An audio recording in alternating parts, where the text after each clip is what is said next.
السلام علیکم ورحمۃ اللہ وبرکاتہ۔ الحمد للہ وحدہ والصلاة والسلام علی رسول اللہ اما بعد۔ الحمد للہ آج ہمارا مسنون نماز کورس سٹارٹ ہو رہا ہے۔ اللہ تبارک و تعالی ہمیں صحیح طریقے سے نماز پڑھنے کی توفیق عطا فرمائے اور ہماری پڑھی ہوئی نمازوں کو اپنی بارگاہ میں شرف قبولیت سے نوازے۔ تو نماز کی دعائیں یا نماز کے احکامات شروع کرنے سے پہلے نماز کی اہمیت اور فضیلت کو جاننا، نماز کی فرضیت کے بارے میں رسول اللہ صلی اللہ علیہ وآلہ وسلم اور اللہ تعالیٰ کے احکام کو سیکھنا سمجھنا ہمارے لیے بہت ضروری ہے۔ عبداللہ بن عمر بن عاص رضی اللہ تعالیٰ عنہ ابن حبان میں روایت کرتے ہیں، جو کہ حسن درجہ کی روایت ہے۔ وہ کہتے ہیں فقال النبی صلی اللہ علیہ وآلہ وسلم من حافظ علیہا کانت لہو نورا وبرہانا ونجا یوم القیامہ ومن لم يحافظ علیہا لم یکن لہو نورا ولا برہانا ولا نجا وکان یوم القیامہ مع قارون وہامان وفرعون وابی بن خلف۔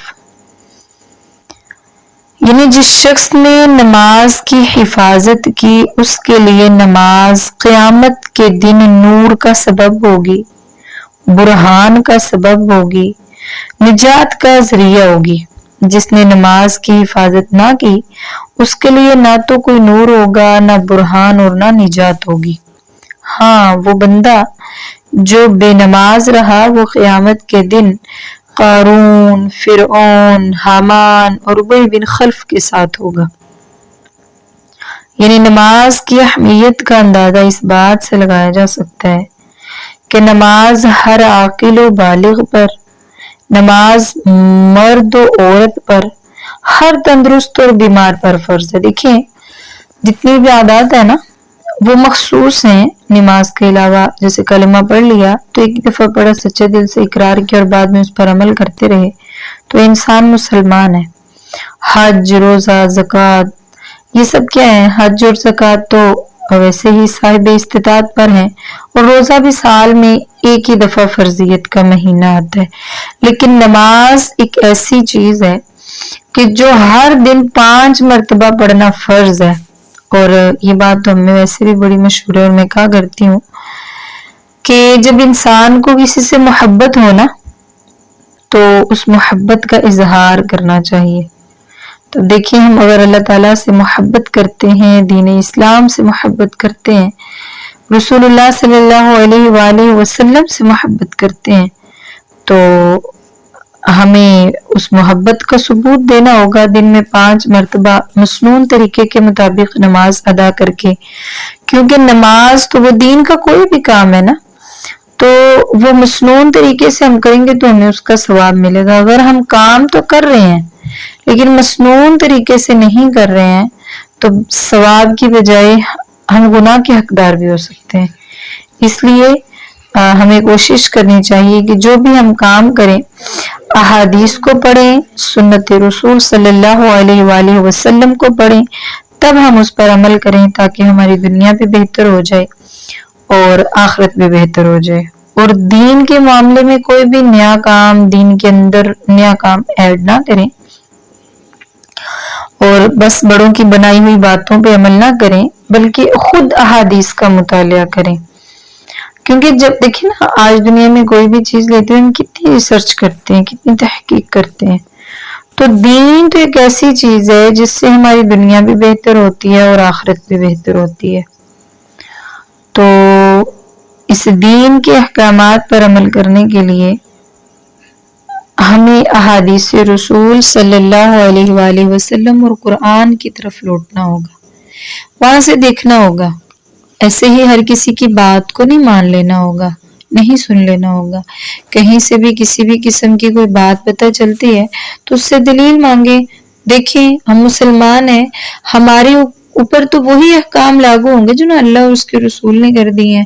نہ کہ ہم کسی تیسرے کی بات مانیں گے. تو آپ مانگیں، قرآن کی آیت مانگیں، احادیث رسول صلی اللہ علیہ وآلہ وسلم مانگیں، اور پھر خود اس کی تحقیق کریں، نہ کہ بتائے ہوئے طریقوں کے مطابق دین پہ عمل کریں. اور ویسے بھی رسول اللہ صلی اللہ علیہ وآلہ وسلم کا فرمان ہے نا کہ یعنی آپ صلی اللہ علیہ وسلم نے اس وقت فرمایا کہ آج کے دور میں عبادت علم سے افضل ہے،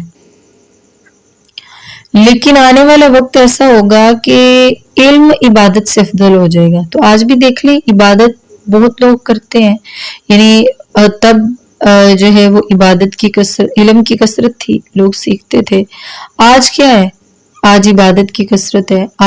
اپنے ارد گرد ذرا غور کریں ہم تو پتہ چلتا ہے کہ بہت سارے لوگ عبادت تو بہت کرتے ہیں اور دین سمجھ کر کر رہے ہوتے ہیں، لیکن اس پر رسول اللہ صلی اللہ علیہ وآلہ وسلم کی مہر نہیں ہوتی. تو ظاہر سی بات ہے جس کام پر بھی اللہ اور اللہ کے نبی کی مہر نہ ہو وہ تو نئی چیز ہو جائے گا اور قابل قبول بھی نہ ہوگا. جیسے ایک ہی رات میں پورا قرآن پڑھ ڈالنا، حالانکہ آپ صلی اللہ علیہ وسلم کا واضح طور پر حکم موجود ہے کہ 3 دن سے کم میں ہم قرآن پاک نہیں مکمل کر سکتے ہیں. اس طرح کے اور بہت سارے ارد گرد اگر دیکھا جائے تو بہت سارے واقعات اور بہت سارے جو اعمال ہمیں ملتے ہیں. آج کے دور میں عبادت کرنے سے پہلے اس کے تمام احکام و مسائل کو سیکھنا ضروری بھی ہے اور افضل بھی ہے، یعنی ایسا علم سیکھنا افضل بھی ہے. اور نماز کی اہمیت کا اندازہ تو اس بات سے بھی لگایا جا سکتا ہے. مسلم شریف کی روایت ہے جو کہ حضرت جابر بن عبداللہ رضی اللہ تعالیٰ عنہ روایت کرتے ہیں. وہ فرماتے ہیں کہ قال رسول اللہ صلی اللہ علیہ وآلہ وسلم بین الرجل و بین الشرک والکفر ترک الصلاۃ. انسان یعنی مسلمان آدمی اور شرک یا کفر کے درمیان جو فاصلہ کرتی ہے، جو چیز ان کو جدا کرتی ہے، وہ نماز کا چھوڑنا ہوتا ہے. دیکھیں نا، ایک جگہ پر 2 بندے بیٹھے ہوئے ہیں، وہ یا مشرک ہے یا کافر، اور ایک مسلمان بیٹھا ہوا ہے.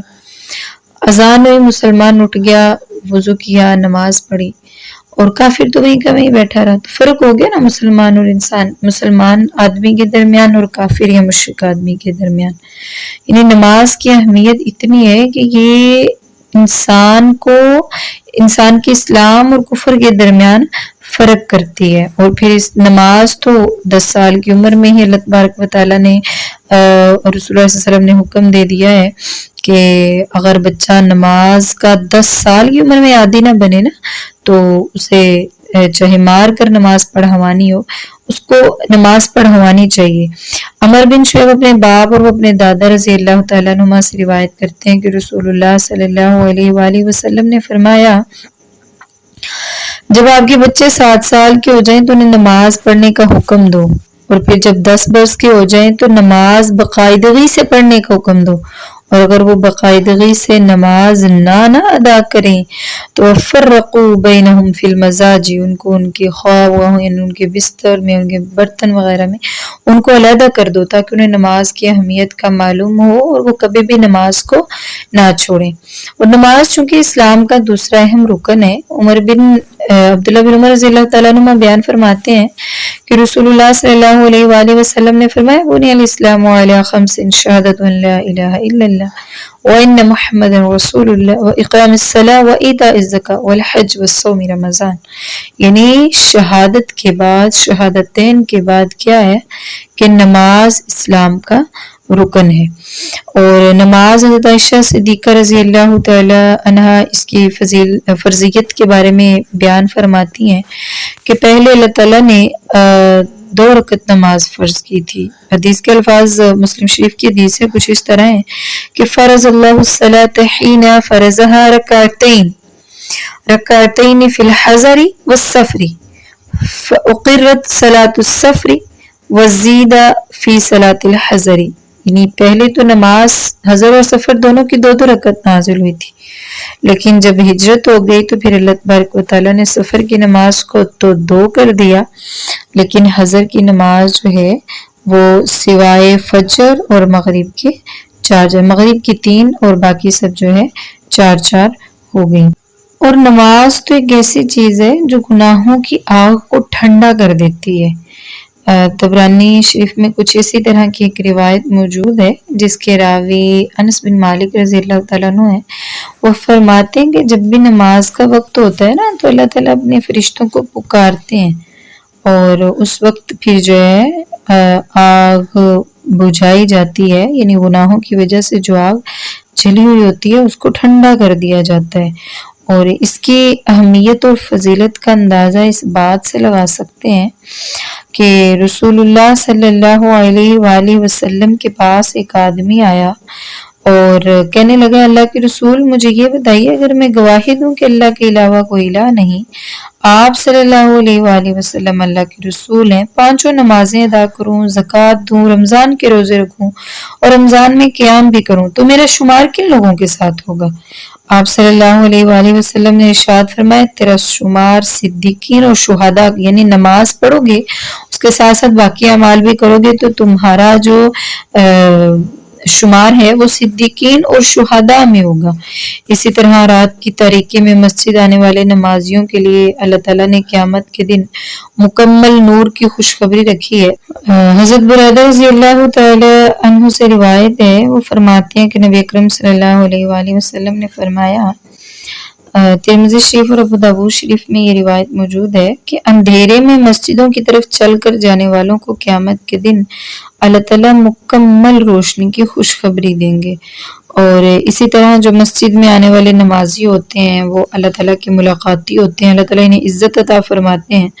حضرت سلیمان رضی اللہ تعالی عنہ سے روایت ہے، وہ فرماتے ہیں کہ نبی اکرم صلی اللہ علیہ وآلہ وسلم نے فرمایا جس نے اپنے گھر میں اچھی طرح وضو کیا پھر وہ مسجد میں آیا وہ اللہ کا ملاقاتی اور میزبان کے لیے ضروری ہے کہ اپنے ملاقاتی کی عزت کرے۔